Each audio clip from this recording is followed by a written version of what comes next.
आज के लेक्चर की शुरुआत करते हैं। सबसे पहले टेस्ट में पहला क्वेश्चन है, अनेकतावाद निम्नलिखित में से किसका क्रोड सिद्धांत एवं दर्शन है?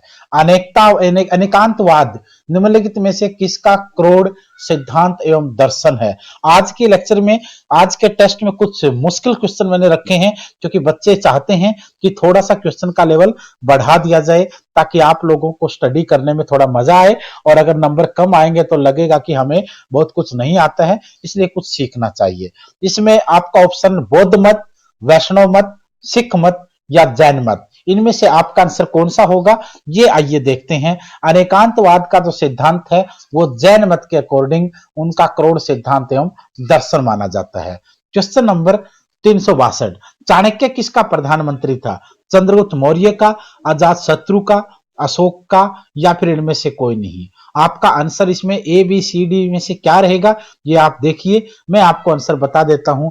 चाणक्य दोस्तों चंद्रगुप्त मौर्य का प्रधानमंत्री था, जिसने चंद्रगुप्त मौर्य को शक्तिशाली बनाया, और चाहे सेल्यूकस निकोटर को हराना हो, चाहे मौर्य डायनेस्टी को मजबूत बनाना हो, इसमें चाणक्य का एक बड़ा रोल रहा है। चाहे धनानंद को, नंद वंश के शासक को हराना हो, यहां पर चाणक्य का बहुत बड़ा रोल है। चाणक्य ने ही अर्थशास्त्र नाम की किताब चंद्रगुप्त मौर्य के शासन को लेकर लिखी थी। राजनीति का पूरा वर्णन उसके अंदर था, और राजा को क्या करना है, क्या राजा की जिम्मेदारियां हैं, क्या कार्य हैं, क्या उत्तरदायित्व हैं, कैसे टैक्स कलेक्शन करना है, कैसे राज करना है, ये सारी चीजें उसने अपनी बुक में लिखी, और चंद्रगुप्त मौर्य ने उसके आधार पर शासन भी किया। इससे पहले अगर 8 लेक्चर जो टेस्ट आ चुके हैं वो अगर आपने देखे हैं तो प्लेलिस्ट बनी हुई है जीके टेस्ट के नाम से, उसमें सारे लेक्चर आप देख सकते हैं, सारे टेस्ट आप देख सकते हैं।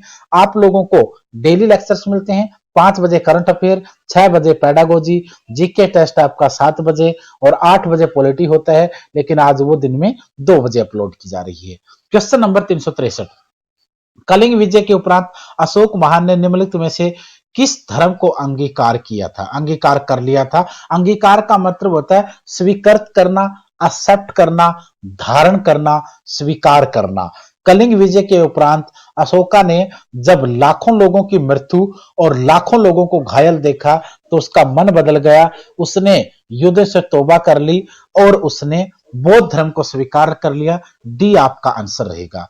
क्वेश्चन नंबर 364, निम्नलिखित में से वह व्यक्ति कौन है जिसका नाम देवान पियादसी भी था? देवान पियादसी इनमें से किसका नाम था? मौर्य सम्राट चंद्रगुप्त का, अशोका का, गौतम बुद्ध का या फिर आपको भगवान महावीर का लगता है? आपका आंसर यहाँ सम्राट अशोक रहेगा। क्वेश्चन नंबर 365, चंद्रगुप्त के शासन विस्तार में किसने मुख्य भूमिका निभाई? सुधोधन ने, शूद्रक ने, चाणक्य ने या फिर उमागुप्त ने? इनमें से किसका रोल आपको यहाँ पर प्ले होता हुआ नजर आता है? चंद्रगुप्त के शासन के विस्तार में सबसे महत्वपूर्ण भूमिका निभाने वाला चाणक्य था, जिसे आप कौटिल्य भी कहते हैं। क्वेश्चन नंबर 366, सांची किस कला व मूर्ति कला का निरूपण करता है? जैन, ईसाई, मुस्लिम या बौद्ध? सांची का स्तूप दोस्तों कौन सी कला और मूर्ति कला का निरूपण है? जैनिज्म, बौद्धिज्म, ईसाई या मुस्लिम? आपका आंसर यहाँ बौद्धिज्म रहेगा। बौद्धों का सांची स्तूप माना जाता है। क्वेश्चन नंबर 367, निम्नलिखित में से कौन मौर्य वंश का शासक नहीं है? अजात शत्रु, अशोक, बिंदुसार या फिर चंद्रगुप्त मौर्य? यहाँ आपको मौर्य वंश का शासक कौन सा नहीं है, इसको यहां चूज करके आपको लेना है अजात शत्रु। अजात शत्रु आपका अलग हो जाएगा। उसी के साथ 368, अशोक का उत्तराधिकारी कौन था? कुणाल, राहुल, बिंदुसार या फिर कोई नहीं? अशोक के उत्तराधिकारी के रूप में दोस्तों कुणाल को माना जाता है। 369, नंद वंश के पश्चात मगध पर किस राजवंश ने शासन किया? नंद वंश के पश्चात मगध पर शासन करने वाला राजवंश मौर्य, कुषाण, गुप्त या सोंग? दोस्तों यहां आपका आंसर रहेगा ए, मौर्य वंश, क्योंकि नंद वंश के आखिरी और शक्तिशाली शासक धनानंद को चंद्रगुप्त मौर्य ने हराया था और नंद वंश को समाप्त करके मौर्य वंश की शुरुआत की थी।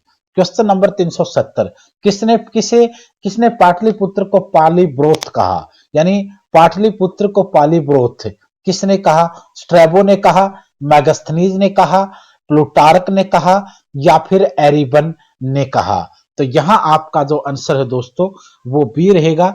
मैगस्थनीज ने कहा, पाटलिपुत्र को पालीब्रोथा कहा। और इसी के साथ साथ अगर आप बिंदुसार को देखते हैं तो उसी के साथ आप लोगों को पाटलिपुत्र के साथ पालीब्रोथम और इस टाइप के शब्द भी आपको सुनने को मिलते हैं। 371 कौटिल्य द्वारा रचित अर्थशास्त्र कितने अधिकरणों में विभाजित है? कितने अधिकरणों में विभाजित है? 11, 12, 15, 17। उम्मीद है आपने अपना आंसर सोचा होगा, कुछ बच्चे आंसर दे भी रहे हैं। 11, 12, 15, 17 में आपका आंसर रहेगा दोस्तों 15। कौटिल्य द्वारा अर्थशास्त्र जो राजनीति पर आधारित एक पुस्तक लिखी गई थी उसके 15 अधिकरण हुआ करते थे, भाग हुआ करते।